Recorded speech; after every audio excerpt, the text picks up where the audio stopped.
রামকৃষ্ণায় তে নমঃ। ধর্মের সংস্থাপক, সর্বধর্ম স্বরূপ অবতার শ্রেষ্ঠ হে রামকৃষ্ণ, তোমাকে নমস্কার। সারদা দেবী প্রণাম মন্ত্র। यथाग्निर्दाहिका शक्ति रामकृष्णे स्थिता हिया सर्वविद्या स्वरूपान्तां शारदां प्रणमाम्यहम्। অগ্নির দাহিকা শক্তিরূপ শ্রী রামকৃষ্ণের যে শক্তি বিদ্যমান, সেই সকল বিদ্যাস্বরূপ শারদাকে আমি প্রণাম করি। স্বামীজির প্রণাম মন্ত্র। नमः श्रीयतिराजाय विवेकानन्दसूरये सच्चित्सुखस्वरूपाय स्वामिने तापहारिणे। श्रीमान सोमनाथीराज सच्चिदानंद प्रभु श्री तापहारी सर्वगो स्वामी विवेकानंदকে নমস্কার।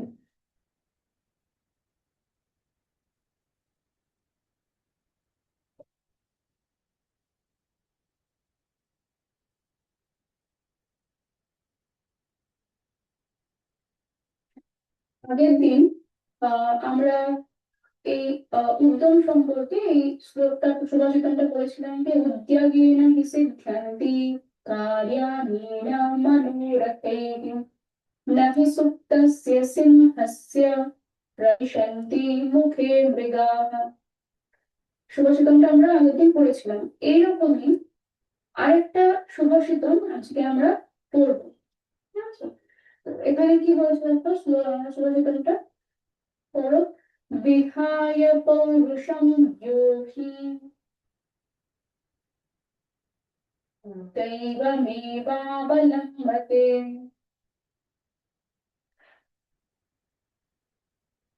प्रासादसिंहवत् तस्य मूर्ध्नि तिष्ठन्ति वायसाः। यह हि पौरुषं विहाय दैवम एव अवलम्बते।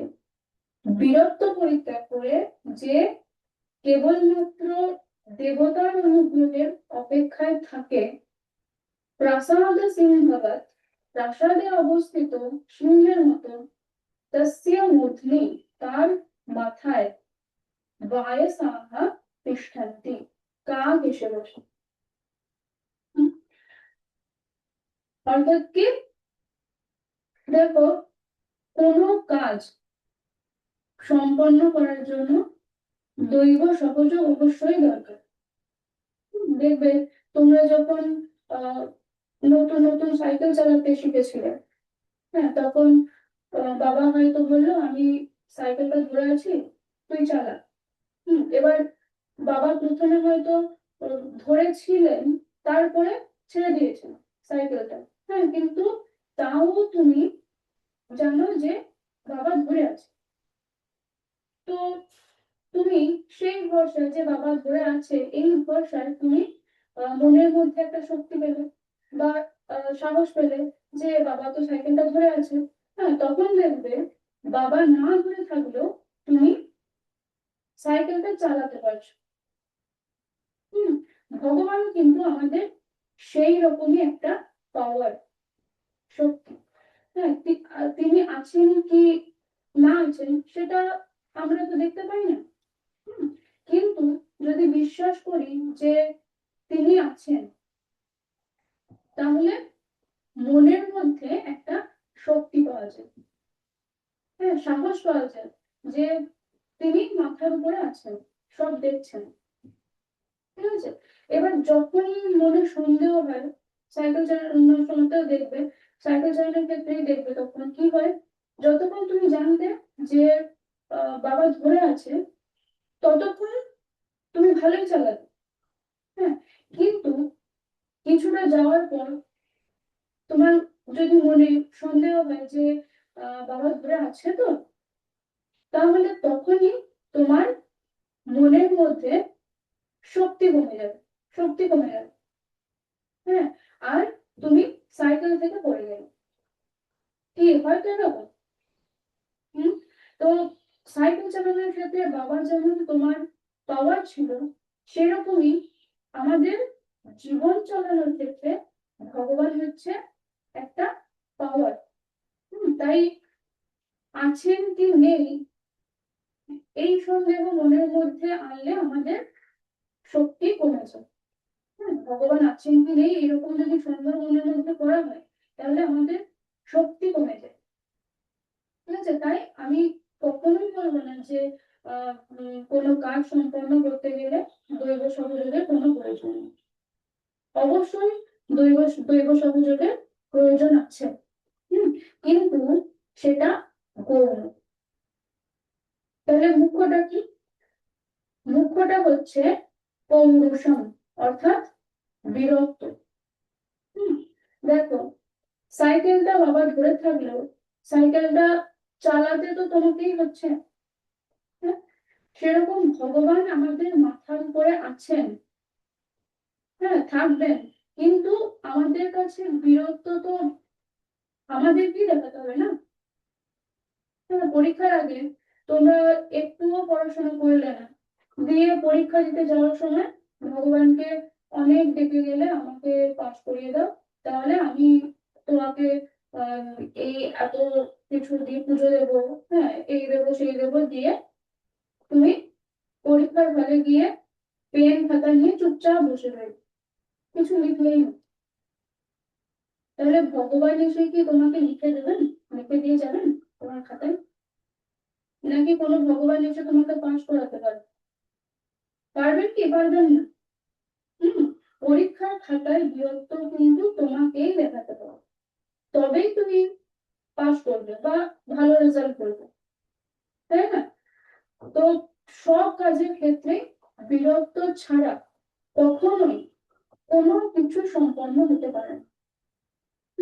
শ্লোকে বলছে দেখো, যে বীরত্ব পরিত্যাগ করে যে কেবল দেবতার সাহায্যের আশা করে, হ্যাঁ, তার অবস্থা প্রাসাদে অবস্থিত সিংহ মূর্তির মতো হয়।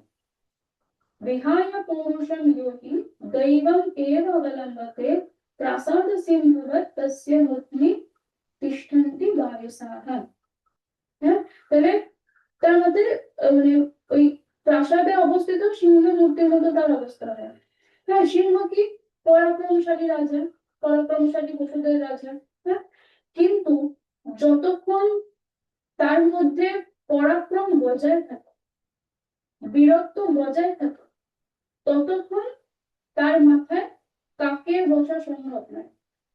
হ্যাঁ, শুধু কাক কেন বলছি, কেউই তার সামনে ভয় যেতে পারবে না, কোনো মানুষও ভয় যেতে পারবে না। কিন্তু প্রাসাদে যে সিংহের মূর্তি থাকে, আগেকার দিনের যদি পুরোনো মন্দির বা কোনো বড় বড় প্রাসাদ দেখো, হ্যাঁ, জমিদারদের প্রাসাদ দেখবে, সেখানে সেই প্রাসাদে বিভিন্ন জায়গায় দেখবে সিমেন্টের বা পাথরের সিংহের মূর্তি থাকে। হ্যাঁ, তো তাতে ওই ওই সিমেন্টের মূর্তির মধ্যে কোনো পরাক্রম থাকে না। সেই কারণে কিন্তু কাকও, কাকের মতো একটা ক্ষুদ্র প্রাণীও কিন্তু বিনা ভয়ে সিংহের মাথায় উঠে বসতে সাহস পায়। হ্যাঁ, অর্থাৎ এক কথায় এটাই বলা হচ্ছে এই শ্লোকে, যে প্রত্যেককে উদ্যোগী, মানে উদ্যোগী হতে হবে। হ্যাঁ, কোথায় মানে উদ্যোগহীন মানুষেরাই কিন্তু এই সিংহের মতো দশা হয়। যদি উদ্যোগ না থাকে মানুষের, তাহলে তার অবস্থা কিন্তু এই সিংহের মতো হয়, মানে প্রাসাদে যে সিংহ থাকে সেই সিংহের মতো হয়। ঠিক আছে, তাহলে প্রত্যেকের কি হবে? উদ্যমী হতে হবে। হ্যাঁ, নিজের কাজে উদ্যমী হতে হবে। ঠিক আছে, এই শ্লোকটা তোমরা একটু লিখে নাও।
হ্যালো, ম্যাডাম, ওখান থেকে কানেকশন আসছে না, কোনো কিছু শোনা যাচ্ছে না। হ্যাঁ, আমরা দেখছি ব্যাপারটা। একটু দাঁড়ান।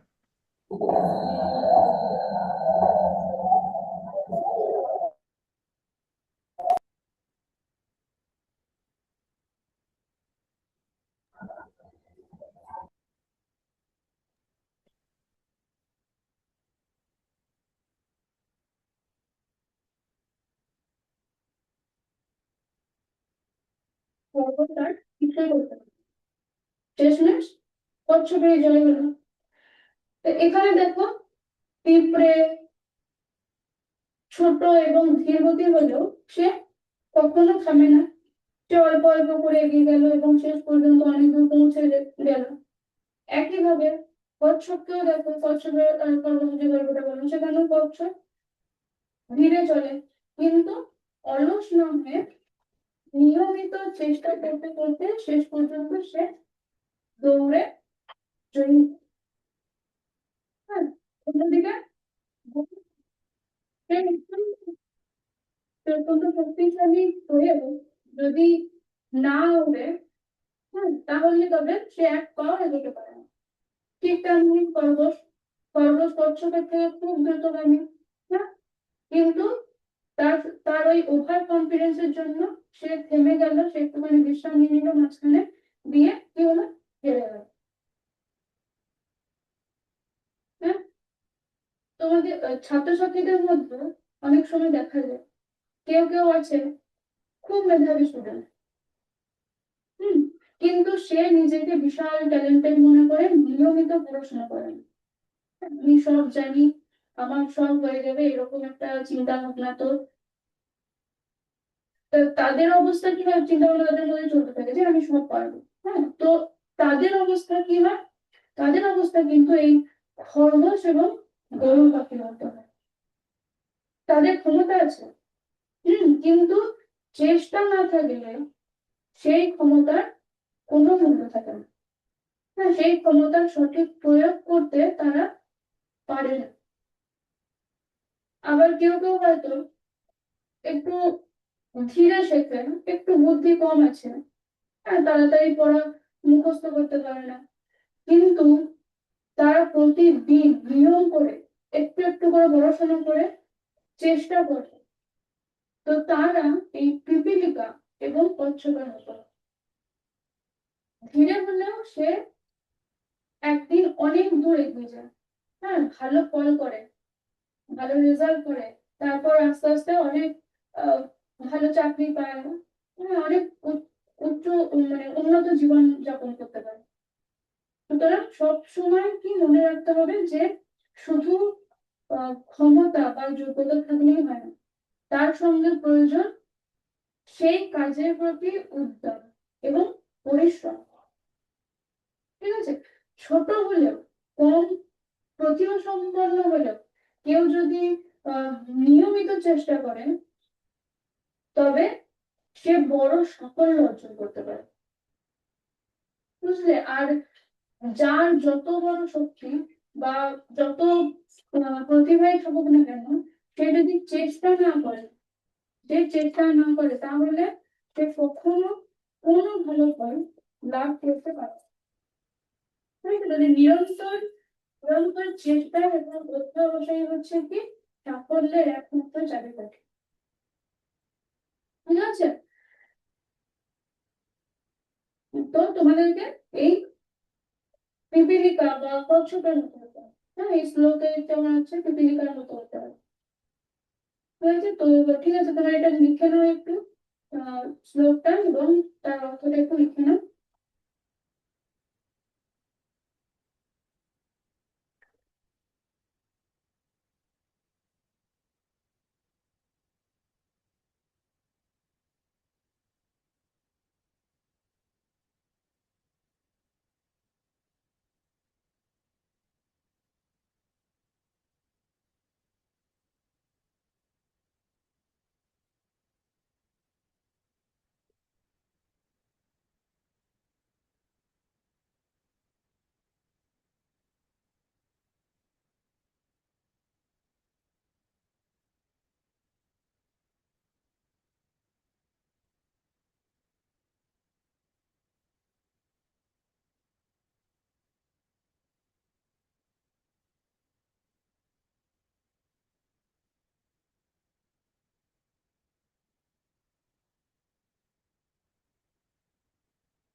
आलस्यं हि मनुष्याणां शरीरस्थो महान् रिपुः नास्त्युद्यमसमो बन्धुः कृत्वा यं नावसीदति। শ্লোকের অর্থ কি? শরীরে অবস্থিত অলসতাই মানুষের সবচেয়ে বড় শত্রু। উদ্যমের মতো বন্ধু নেই যাকে আশ্রয় করে মানুষ কখনো অবসন্ন হয় না।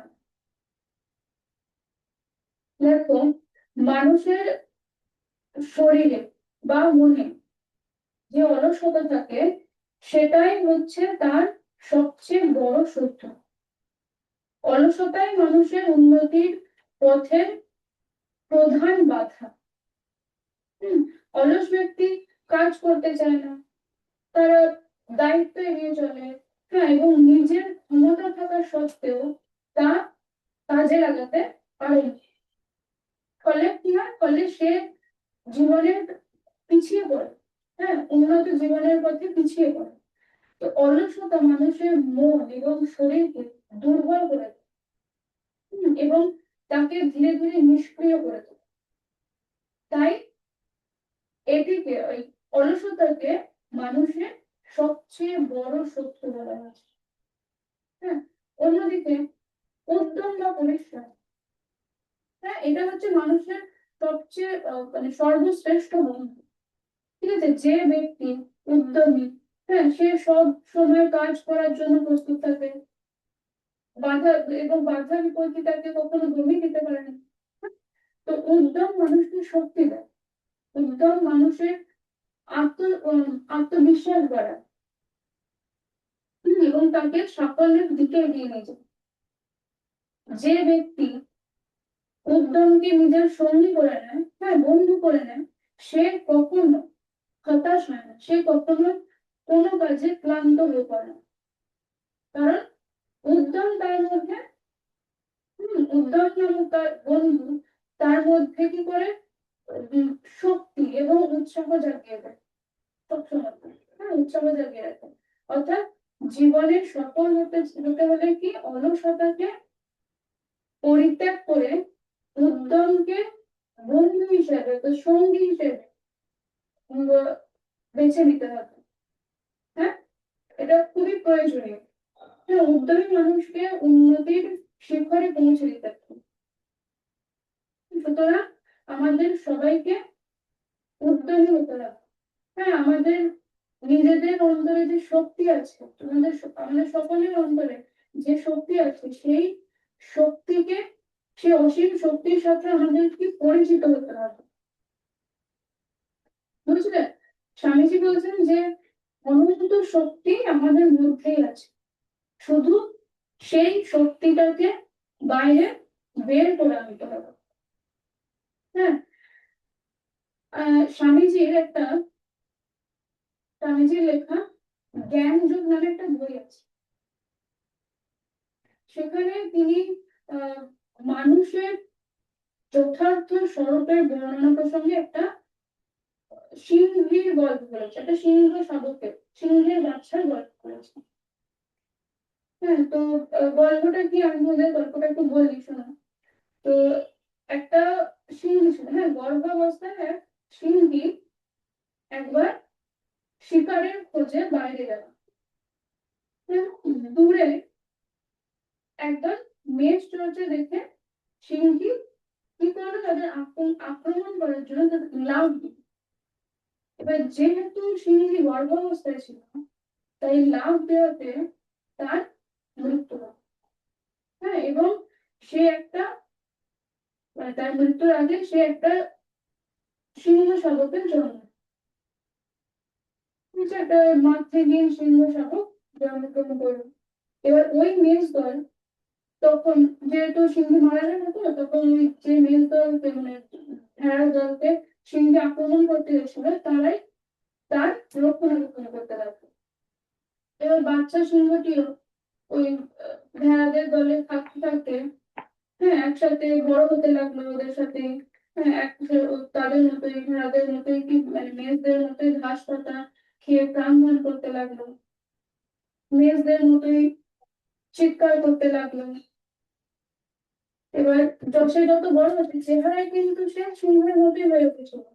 হ্যাঁ, কিন্তু সে নিজেকে মেষ বলেই ভাবতে শুরু করে। এইভাবে দিন যেতে লাগলো। তো হঠাৎ একদিন আর একটা প্রকান্ডকার সিংহ শিকারের খোঁজে সেখানে উপস্থিত হয়। কিন্তু সে দেখে আশ্চর্য হলো যে ওই মেষ দলের মধ্যে একটা সিংহ রয়েছে, এবং সেও তাকে দেখে মেষগুলোর মতোই নিজেকে বাঁচাতে ভয়ে ছুটে পালাচ্ছে। তখন সিংহটা মেষেদের মতোই আচরণকারী সিংহটির কাছে গিয়ে তাকে বুঝিয়ে দেওয়ার চেষ্টা করলো যে সে সিংহ, সে মেষ নয়। হ্যাঁ, কিন্তু যেমনি সিংহটা তার কাছে যায় অমনি মেষ দল ছুটে পালিয়ে যায়, আর তার সঙ্গে সঙ্গে ওই যে সিংহটা ছিল, হ্যাঁ মেষ সিংহটি, সেও পালিয়ে যায়। কিন্তু সিংহটি ওই যে যে সিংহটি খেতে, কিন্তু তখন তাকে টেনে একটা হ্রদের ধারে নিয়ে গেল, দিয়ে জলের দিকে দেখিয়ে তাকে বললো যে এই দেখো তোমার প্রতিবিম্ব, আর এই দেখো আমার প্রতিবিম্ব। হ্যাঁ, তখন সে একবার সেই সিংহের দিকে, মেষ সিংহটি একবার সেই সিংহের দিকে আর একবার নিজের প্রতিবিম্বের দিকে তাকিয়ে দেখলো, এবং দেখলো তো হ্যাঁ সত্যিই তো আমরা দুজন তো একই রকম দেখতে। তো সেই মুহূর্তে তার মধ্যে জ্ঞান উদয় হলো যে সত্যই তো আমি, সত্যিই তো আমি সিংহ। তখন সে সিংহের মতো চিৎকার করতে, এবং তার সেই মেষদের মতো চিৎকার কোথায় চলে গেল, হারিয়ে গেল। ঠিক আছে, তো আজকে এই গল্পটা বললাম। এবার এর পরের দিন আমি গল্পটা থেকে আমরা কি শিক্ষা পেলাম সেটা পরের দিন আমরা করবো। আজকে এতটাই থাক। ওম শান্তি শান্তি শান্তি।